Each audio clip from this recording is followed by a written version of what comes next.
Hello दोस्तों, हम NCERT कक्षा 6 की अब शुरू कर रहे हैं। मैं डॉक्टर भारती आपकी सेवा में पुनः उपस्थित। और आज हम कक्षा बिल्कुल बेसिक से एनसीईआरटी 6 to 12 हम शुरू करने जा रहे हैं। तो इसको आप थोड़ा सा सीरियसली पढ़ें और देखें। तो आप जानना चाहेंगे कि जो हम देख रहे हैं कि सूर्य अस्त के बाद आकाश को देखना कितना अच्छा लगता है। आसमान में पहले एक या दो बिंदु चमकते ही दिखते हैं, लेकिन बाद में इनकी संख्या बढ़ती जाती है। आप इनकी गणना नहीं कर सकते हैं। संपूर्ण आकाश छोटी छोटी चमकदार वस्तुओं से भरा है, ये आप भी जानते हैं, जिनमें कुछ चमकीले होते हैं और कुछ धुंधले। ऐसा प्रतीत होता है कि मानो आकाश में हीरे जड़े हों। इनमें कुछ टिमटिमाते प्रतीत होते हैं, लेकिन मगर आप उनको ध्यान से देखेंगे तो आप पाएंगे कि इनमें कुछ की टिमटिमाहट अन्य से अलग है। बिना किसी टिमटिमाहट के चंद्रमा के समान चमकते हैं। इन चमकीली वस्तुओं के साथ लगभग प्रतिदिन चंद्रमा को भी देखते हैं। अलग अलग समय पर आप अलग अलग आकार की स्थितियों में दिखाई देता है। ये अलग अलग समय पर अलग अलग आकार तथा अलग अलग स्थितियों में दिखाई पड़ता है। आप चंद्र को पूर्ण एक महीने में एक बार देखते हैं, यानी चंद्रमा कभी आधा होता है, कभी बहुत कम होता है, कभी पूरा हो जाता है। तो ये कह रहा है कि आप चंद्रमा को जो पूरा देखते हैं वो एक महीने में एक बार देखते हैं। ये पूर्ण चंद्रमा वाली रात पूर्णिमा होती है। आप जब भी चंद्रमा पूरा होगा तो आप जानते हैं कि उस दिन क्या हो जाएगा, पूर्णिमा हो जाएगी। और 15 दिन बाद आप इसे देखेंगे तो 15 दिन की बाद में आप इसे जो स्थिति है वो आप इसे नहीं देख सकते हैं, क्योंकि ये नए चंद्रमा की रात्रि की अमावस्या होती है। तो महीने के 15 दिन में क्या होती है, अमावस्या होती है, जब चंद्रमा दिखाई नहीं देता है। कहने का मतलब है पूरा दिखाई नहीं देगा। लेकिन उस समय क्या होगा, ऐसी रात में अगर आसमान साफ है तो आप आसमान का अवलोकन अच्छी तरह से कर सकते हैं। क्या आपको इस बात का पर आश्चर्य नहीं होता है कि हम दिन के समय चंद्रमा और छोटी चमकीली वस्तुओं को क्यों नहीं देख पाते हैं? इसके बारे में जानते हैं। इसलिए क्योंकि सूर्य के अत्यधिक तेज प्रकाश के कारण रात के समय चमकने वाली वस्तुओं को हम दिन में देख नहीं सकते हैं, क्योंकि सूर्य का प्रकाश क्या होता है, अत्यधिक होता है।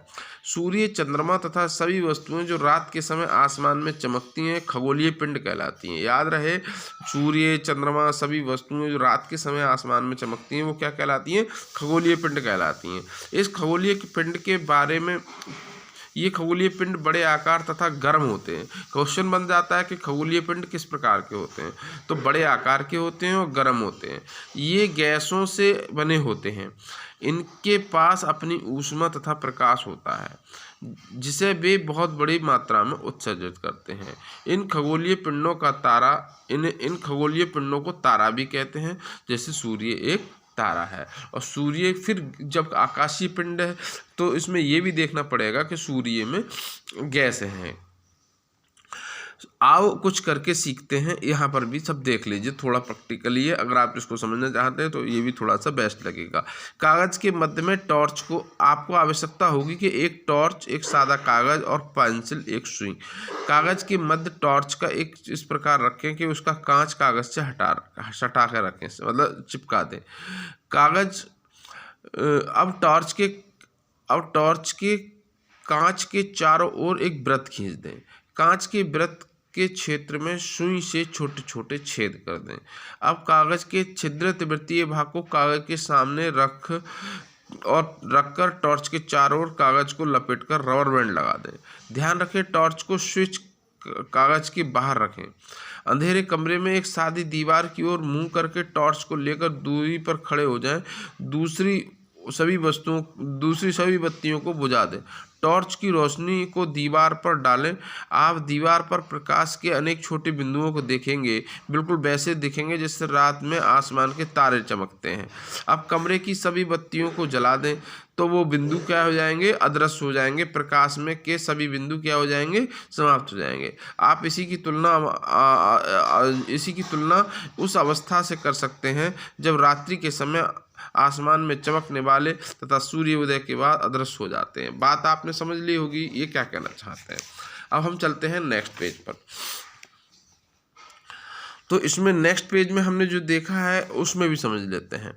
रात के समय चमकते हुए अनगिनत तारे सूर्य के समान ही है, लेकिन इनसे बहुत अधिक दूर होने के कारण हम लोग इनकी ऊष्मा प्रकाश को महसूस नहीं करते हैं तथा वे अत्यंत छोटे दिखाई देते हैं।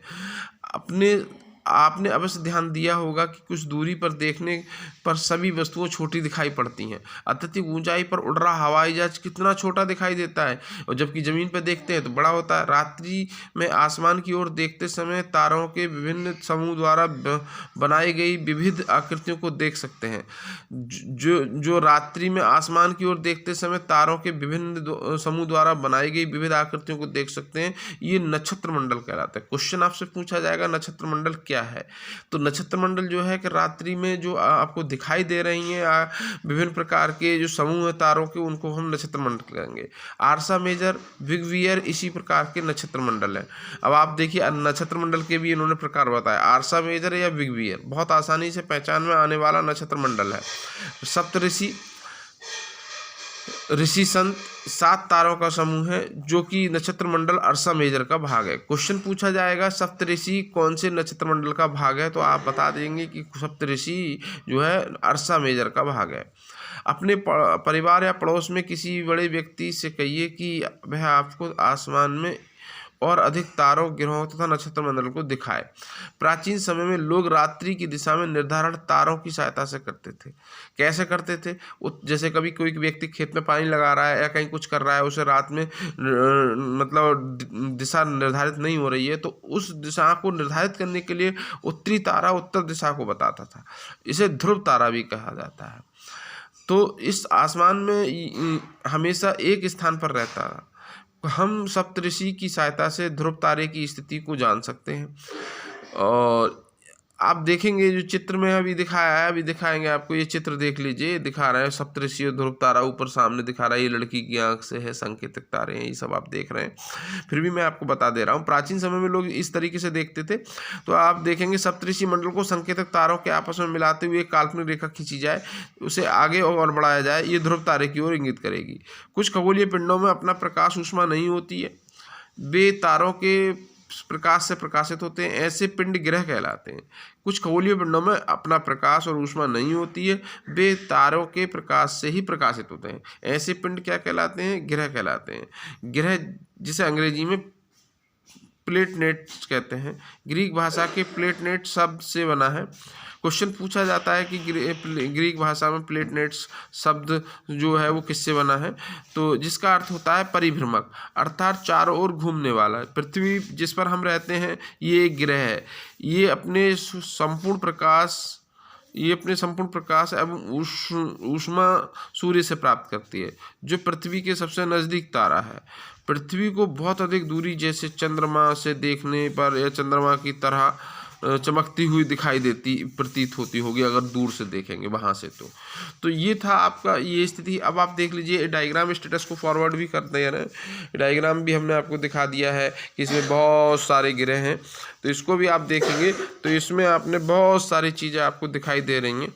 इसमें जो ग्रहों का भी है, बुध है, सूर्य के चारों ओर एक परिक्रमण 88 दिन में पूरा करता है, ये है दे रखा है, शुक्र है, शुक्र की स्टेटस है, तो इसको भी हम आपको और क्लियर करके बता देंगे। आप देखिए बुध सूर्य के चारों ओर एक परिक्रमण 88 दिन में, अपने अक्ष पर घूर्ण 59 दिन में, सूर्य के चारों ओर एक परिक्रमण 255 दिन में। यहाँ से क्वेश्चन पूछा जाता है कभी कभी। और पृथ्वी की बात करें, सूर्य के चारों ओर एक परिक्रमण 365 दिन में और अपने अक्ष पर घूर्ण 1 दिन।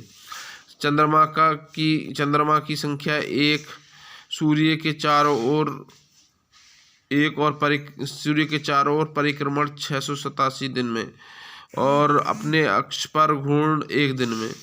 तो चंद्रमा की संख्या 2 है मंगल पर। बृहस्पति सूर्य के चारों ओर एक परिक्रमण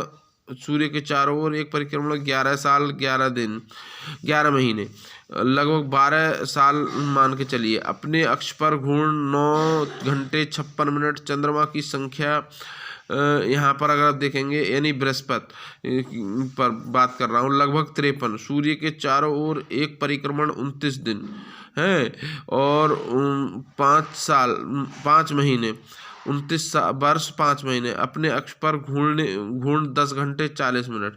चंद्रमा की संख्या लगभग 53। अब बार बार चंद्रमा आ रहा है, इसका मतलब क्या? ये उपग्रह की बात कर रहा है। यूरेनस सूर्य के चारों ओर एक परिक्रमण 84 दिन में करता है और 84 वर्ष और अगले अपने अक्ष पर 17 घंटे 14 मिनट। चंद्रमा की संख्या लगभग 27। कहाँ पर? यूरेनस पर। सूर्य के चारों ओर एक परिक्रमण 164 साल और अपने अक्ष पर घूर्ण जो है 16 घंटे में और 16 घंटे 7 मिनट और चंद्रमा की संख्या है 13, यानी उपग्रह की संख्या 13। तो ये रहा आज का वीडियो दोस्तों, और अब आपके लिए बहुत बहुत धन्यवाद। इसको आप जो है ये सब्सक्राइब कर दीजिए, तो आपका ये एक वीडियो आपको मिला है बेसिकली, और इसको आप तैयार करेंगे कुछ ना कुछ आपको इससे ज़रूर मिलेगा, चूँकि बेसिकली क्वेश्चन अल्टरनेट में से पूछे जाते हैं। धन्यवाद, थैंक यू।